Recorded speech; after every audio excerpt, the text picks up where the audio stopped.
नमस्कार. 10 ड्रम थेअरीतील जमिनीचा drum humic acid द्रावण याविषयी आपण पाहूया.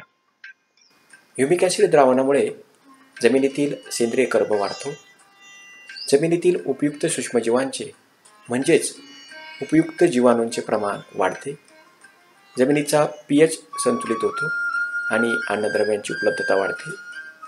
माती भुसभुशीत होते आणि पांढऱ्या मुळीची संख्याही वाढते.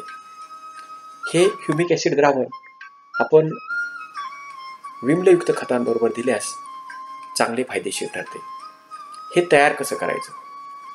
तर 10 किलो ह्युमिक ॲसिड 190 लिटर पाण्यामध्ये विरघळायचं आणि हे द्रावण आपण लगेच वापरू शकतो.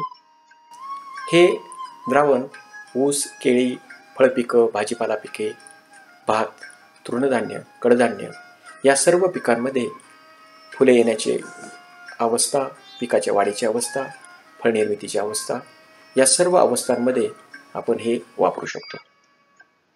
हे द्रावण वापरताना एकरी 10 लिटर द्रावण पाटपाण्यातून किंवा ठिबकमधून द्यायचे. हे द्रावण विम्लयुक्त खतांबरोबर देताना म्हणजेच 13-045, urea 0050, potassium silicate, potassium bicarbonate या खतांबरोबर देताना 10 लिटर प्रति एकर या प्रमाणात आपल्याला द्यायचं आहे. धन्यवाद.